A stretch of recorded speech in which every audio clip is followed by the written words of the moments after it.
Demek darsimizni davom ettiramiz va bu qismda eslatib o'tishim kerak. Cambridge 15 test 1 part 3 listening part 3 analizini ko'ramiz. Part 3 o'z ko'rgan 21 dan 30 gacha bo'lgan savollar. Oldin formatini tushuntirgandim, prosta davom etishga harakat qilaman. Nima qilishimiz kerak? Birinchi navbatda savollarni o'qishdan foyda yo'q. Mayli o'qib chiqaylik. Eldest, middle, youngest, twin, only, older siblings. Tushunarli.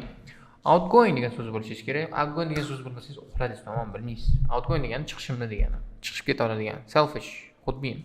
Bir o'zini o'ylaydigan. Independent, mustaqil, attention seeking, faqatgina o'ziga e'tibor tortishga harakat qiladigan. Introverted, bolalar bilan chiqisha olmaydigan. Cooperative, bolalar bilan tez kelishib ketadigan.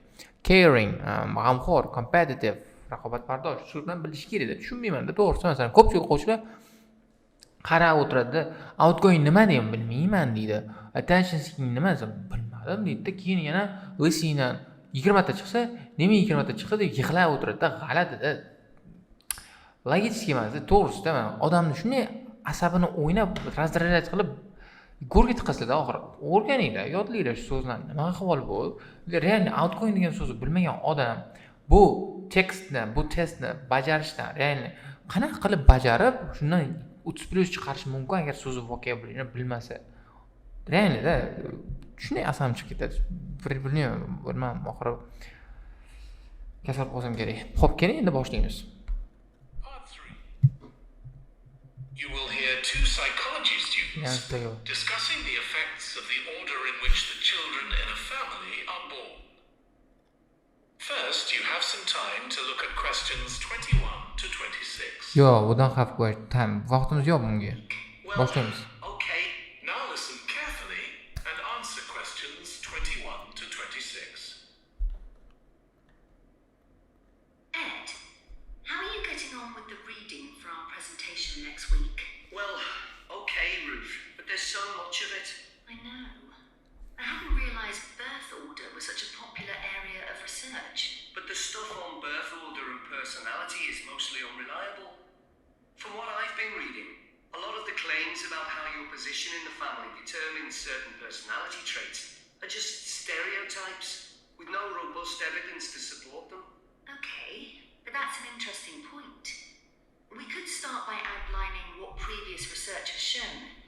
There are studies going back over 100 years. Yeah, so we could just run through some of the typical traits. Like the consensus seems to be that oldest children are generally less well adjusted because they never get over the arrival of a younger sibling. Right, but on a positive note, some studies claim that they were thought to be good at nurturing. Certainly in the past, when people had large families, they would have been expected to look after the younger ones. There isn't such a clear picture for middle children. Tushunarli. Qarang, o'z ko'rganingizda well adjusted dedi, o'zini tutib olmagan, lekin positive note-da bular nurturingda yaxshi. Good at nurturing dedi, uchun ham jini olamiz-da, qisqasi. Nurture degan so'zni bilmadingizmi, uxladingiz. Bo'ldi, tamom. O'qiymiz. Xo'p, mana. Yeah, just run through some of the typical traits, like the consensus seems to be all the children are less well adjusted because they never get older, they are really young. On the positive note, some studies claim that they were thought to be good at nurturing, ya'ni g'amxo'rlik qilishga yaxshi. Certainly in the past, when people had large families, they would have been expected to look after their young ones. Bu G bo'lishi aniq. Sorry. O'z ko'rganingizda G bo'lishining sababi faqatgina o'sha katta oldinda ko'p vaqt familiyalar katta bo'lgani uchun ukalariga anaqa qilish kerak bo'lgan, g'amxo'rlik qilish kerak bo'lgan. Vokab bilmaysiz, uxlaysiz. Realni vokab bilmaysizmi, uxlaysiz. Tamom. But one trait that a lot of the studies mention is that they are easier to get on with than older or younger siblings. Generally eager to please and helpful, although that's certainly not accurate as far. Generally eager to please and helpful degani o'sha boshqalarni ko'nglini xush qilishga eager degani o'sha готовый degan o'sha xohishi bor и helpful degan cooperative ya'ni yordam beruvchi. Bu F bo'ladi bu javob. Nima uchun deb so'rashingiz mumkin. O'qiymiz. Mana. There is such a clear picture for middle children. A lot of studies mention that they are easy to get on with than older younger siblings. Easy to get on with degani tez yaxshi kelishib ketib, yaxshi munosabatda bo'lishga oson. Generally eager to please and helpful mana. Odamlarning ko'nglini olishga bunaqa xohishi bor и helpful, yordam beruvchi. Bo'ldi. Bu middle brother bir narsalar kerak emas bizga. As my family goes, my middle brother was a nightmare, always causing fights and envious of whatever I had. As I said, none of this seems to relate to my own experience. I'm the youngest in my family, and I don't recognize myself in any of the studies I've read about. I'm supposed to have been a sociable and confident child who made friends easily, but I was actually terribly shy. Shut up. Shut up. I don't care about you. I care about results, man. Why the hell are you talking about yourself? Tushunmayman-da. O'zing haqida gapirma. Nima qilasan o'zing haqida gapir. Menga qiziq emas qisqasi. Nima dedi? Men bo'lishim kerak, sociable bo'lishim kerak, bir narsalar bo'lishim kerak, menga unaqa emas. Kim qiziq senga? Sening gapingga kim qiziq? Вообще so'raganimiz yo'q. Qisqasi menga anoni ber, javobni ber. Mana I'm the youngest dedi, youngest haqida gapiryapmiz. I don't recognize myself. I don't care. I'm supposed to be mana. Men bo'lishim kerak. Sociable, ya'ni sociable o'sha tez chiqish keladigan confident child who made friends easily mana outgoing synonym bo'ldi. Bo'ladi javob. That's funny. There have been hundreds of studies on twins, but mostly about nurture versus nature. There was one on personality which said that a twin is likely to be quite shy in social situations because they always have their twin around to depend on for support.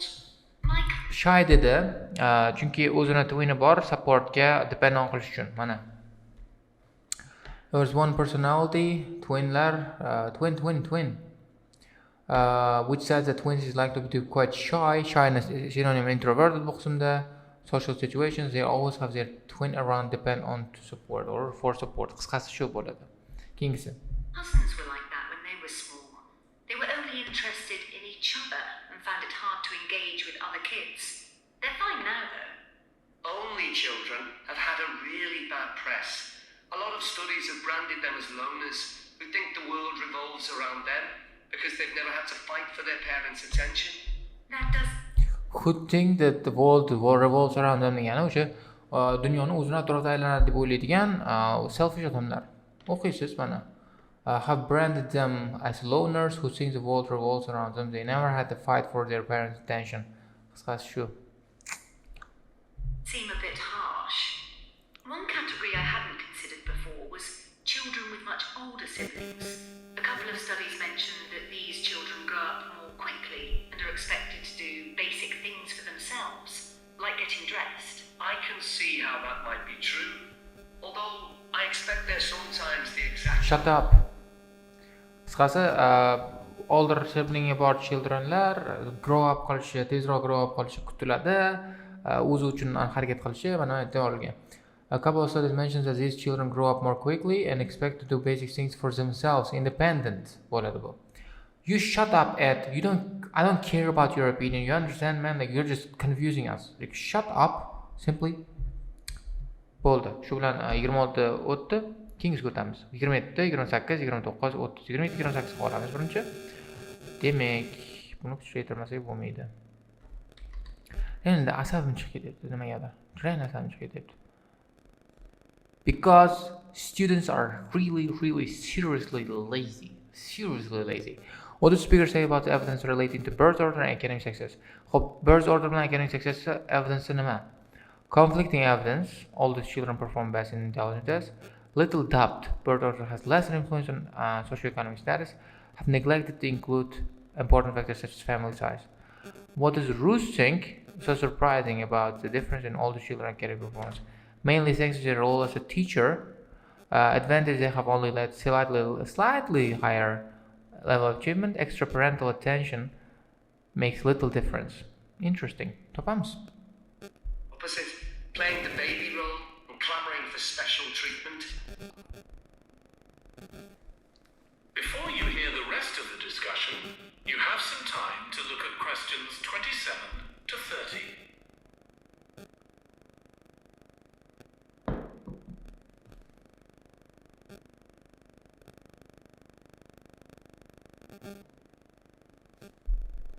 Hold on, time.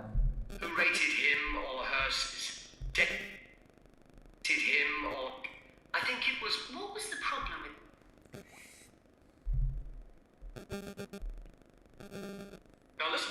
Answer questions 27 to 30. What was the problem with most of these studies, do you think? I think it was because, in a lot of cases, data was collected from only one sibling per family, who rated him or herself and his or her siblings at the same time. Some of the old research into the relationship between birth order and academic achievement has been proved to be accurate, though. Performances in intelligence tests decline slightly from the eldest child to his or her younger siblings. This has been proved in lots of recent studies. Yes, although what many of them didn't take into consideration was family size. The more siblings there are, the likelier the family is to have a low socio-economic status, which can also account for differences between siblings in academic performance. The oldest boy might be given more opportunities than his younger sisters, for example. Exactly. But Shut up. Qisqasi, nima dedi? Relating birth or academic success dedi. There is little conflicting evidence that all those children perform best dedi. Mana little conflicting evidence degani hamma bunga rozi degani. Conflicting evidence emas. A little doubt. Socio-economic status haqida umuman gapirgani yo'q. Family status haqida gapirdi. Shu uchun ham seni olamiz. Xo'p, o'qiymiz endi. Mana some also research into performance in intelligence that declined slightly from the elder children. There has been proved in lots of studies. Prove it degani, the conflicting evidence yo'q degani qisqasi. Chiqib ketdi. Yes, although many of the different take into consideration degani, take into consideration neglect ni synonym o'tdi. Neglect bormi? Mana neglect what's family size, mana family size turibdi. Shu bilan C bo'ldi, tamom. Mana the more siblings there are, the likelihood is have low socio-economic status, which should also account for difference and change. Qisqasi B haqida ma'lumot bor, lekin bu B emas, little doubt emas, qisqasi javob C bo'ladi. the main reason for the marginally higher academic performance of oldest children is quite surprising, I think. It's not only that they benefit intellectually from extra attention at a young age, which is what I would have expected. It's that they benefit from being teachers for their younger siblings by verbalizing processes. Right. And this gives them status and confidence, which again contributes in a small way to better performance. So, would you say Qisqasi, menga qiziqarli bo'lgan qismi bu extra parental attention emas, buni kutgandim. Yasaman ожидал dedi. What I didn't expect was their role of teachers dedi. Dedi. Aki ana aytdi, ana adma baxmadona bini etib ketdi. O'qiymiz. I think it's on that benefit intellectually from extra attention at younger age, which what I would have expected. Man kutardim, ожидал dedi. Bu chiqib ketishiga sabab it's that they benefit being teachers. Younger siblings they build as a process. Gapirdi mana contribute in a small way to better performance. Bu anoni gapi bu. Adni gapi. Bizga adni gapi kerak emas, bizga ro'zli gapi qiziq. Shu bilan bu qism tugadi. Hop 29 o'tdi. Which to experience sibling role does the speaker agree has been valuable. Demak, qaysi birovlarga foydali bo'lgan topamiz. sibling rivalry has been a useful thing for you? I think so. My younger brother was incredibly annoying, and we fought a lot. But I think this has made me a stronger person. I know how to defend myself. We had some terrible arguments, and I would have died rather than apologize to him. But we had to put up with each other, and most of the time we coexisted amicably enough. Yes, my situation was pretty similar. O'z ko'rgazda civil rivaling juda yaxshi bo'ldi. Stand up for myself, ya'ni o'zimni himoya qilishga o'rgandim, B bo'ladi. I would rather die, men o'lib ketar, o'lishga rozi edim. Unga uzr berishdan oldin chiqib ketdi. Tolerant dedi keyin. Tolerant bo'lishi o'rgandik, chunki biz coexisted dedik. Xo'p, mana I know how to defend myself, we had stronger person. Asosan shu savolga javob, we had to put up each other almost time coexisted amicably enough dedi. Bu degan javobning sababi. Bo'ldi, tamom. Shu bilan bu qism o'z nihoyasiga yetadi. Tushunmagan bo'lsanglar, yodlab olinglar savollarni. To'g'risi, chaynab berdim, realni chaynab berdim. Tushunmadinglarmi? Bundan keyin ham tushunmadinglarmi? Sizlar demak o'rganish qolamayapsizlar. Bo'ldi, tamom. Bitta analiz bor, diagnoz bor. Ana shu sizlarni diagnozlang. I'm getting resentful. Seriously, I'm getting resentful. I'm getting angry. I don't understand how it's possible. Yo, realida shunchalik qiyinmi 9 olish seni? Voy, 40 savolga javobni ber, qo'y, 9ningni ol. Shunchalik qiyinmi?